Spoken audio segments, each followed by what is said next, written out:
Today, I'm visiting Henry's Tempeh located in Kitchener, Ontario, and was interested to learn that it didn't start here. Henry's Tempeh was started on Salt Spring Island by the original founder of Henry's Tempeh, Henry Schmidt. It was actually his daughter's idea. I'm not sure where she came upon tempeh way back then, but she kind of pitched it to Henry, her father, and they started producing tempeh on the island on the west coast. And after a few years, she moved on, and Henry moved the business to Waterloo, Ontario, and it became Henry's Tempeh Inc., and that was in 2002. Really just one of the pioneers of showing people what tempeh could be. Phil has been with the company for 10 years, 6 of which he's been a co-owner. I was working production every day and learned everything from scratch and became a tempeh maker. For those unfamiliar, tempeh is a fermented, high-protein, plant-based food that is typically made with soybeans. And in North America, it's becoming a very common meat replacement. It allows the cook to really use their imagination and to craft that piece of tempeh into really any meal or any idea that they have. From pudding to hummus to even ice cream to tempeh bacon, chilies, lasagnas. It's just endless. It's really versatile. It's a minimally processed product. It's a very clean ingredient. That's how you make tempeh, I think. You have to respect how tempeh is actually made. And today, they're going to show me all the steps and put me to work. With tempeh, because it is so minimally processed, you need a very clean soybean. Not many people know this, but growing soybeans in Ontario is actually a very sustainable process. Our yield per acre is very high compared to other parts of the world. But you're able to just take advantage of that and make it here. Yeah, it's amazing. We can make tempeh with Ontario beans and send it across Canada. Our product right now is sold all the way to Winnipeg. And then we're in Quebec, Ontario, New Brunswick, PEI, Newfoundland. We've brought our water to a rolling boil, and we're gonna add the raw milled soybeans and essentially cook them. All right, if you want to grab one of these, take the lid off. Getting a good workout today, Jeremy. It's great. It makes you feel like a wizard or something using a cauldron. Put our soybeans in the boiling water.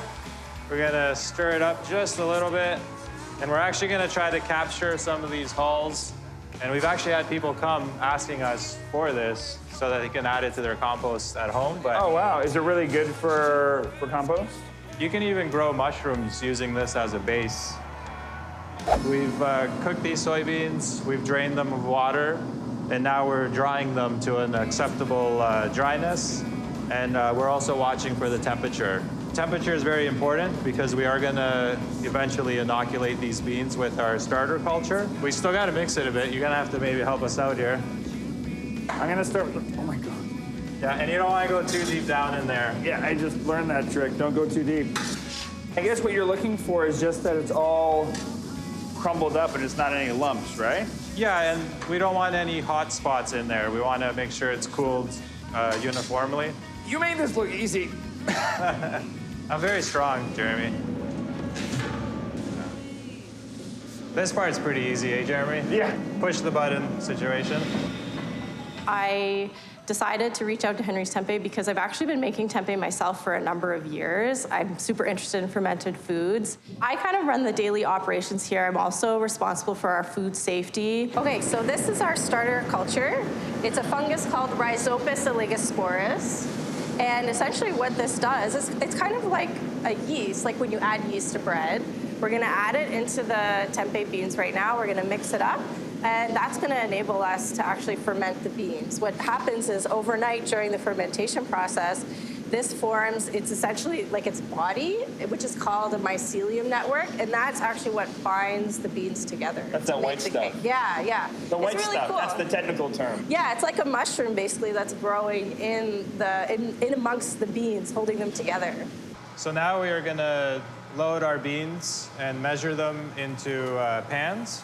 Take these pans and put them into our incubators. But that perfect environment in the incubator, that'll activate our culture, and in the morning, the soybeans will be bound together by the mycelium network. So this is really cool because the fungus actually digests the beans a little bit for us first. So it causes a bunch of nutrients that aren't normally that available in soybeans to be available to the body. Another thing that's awesome is that the fungus naturally degrades anti-nutrients that are found in soy. So those anti-nutrients normally make the beans not as digestible for people. So then what happens is we have something where nutrients are more available and the things that would make the nutrients unavailable are also gone. So it's kind of like a double whammy in terms of digestibility for people who are eating soybeans. The next day, they bake the tempeh for about 20 minutes to bring it up to 85 degrees Celsius. And if it doesn't go up to the right temperature, you just leave it in longer? Yeah. There we go. So you can see it's above 80, which is our target. We're good. It's pasteurized. Very hot, so you're not gonna grab this. Oh, okay. I'll resist the urge to grab the steaming hot pans. We're gonna put it in the cooling room next door. So you just grabbed a hunk off the line. I'll come in kind of daily and try the tempeh. And because this is pasteurized and it's cooked at that 85 or 80, you can eat it just like that. Yeah. So off our line, you can eat it.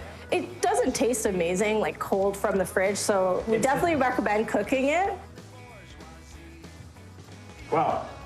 I've never had it that fresh before, where it's got such a nice round flavor and texture. If I don't eat it for a few days, I start to think about it and I just want a raw bite of tempeh, So there you go. So go for it. Just grab a hunk. It's a nice little snack to put in your backpack.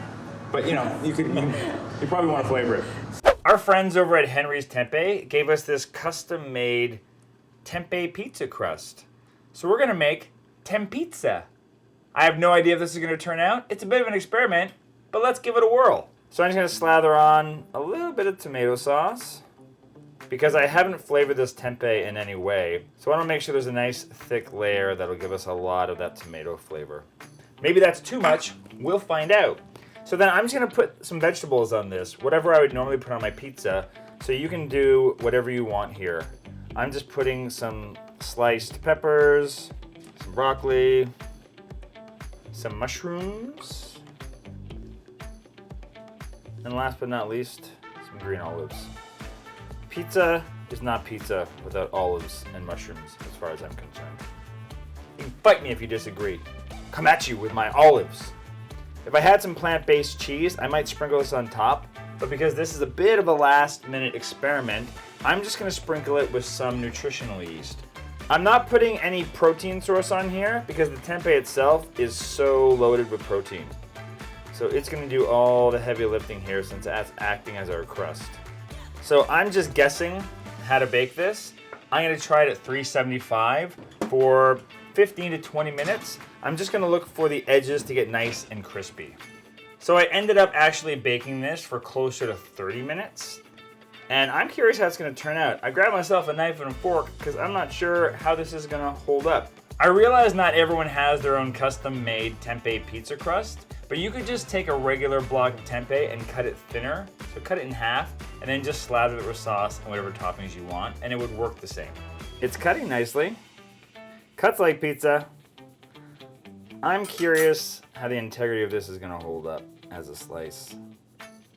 Woohoo! Look at that!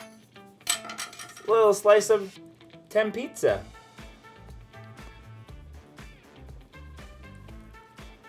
I like that a lot. Huh, that's so good!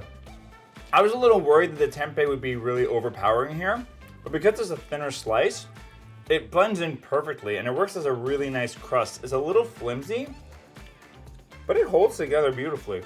Henry's also has a basil tempeh, so if you have that, that would probably be even better to use as a base for some kind of like a square pizza crust. Tempizza, it works.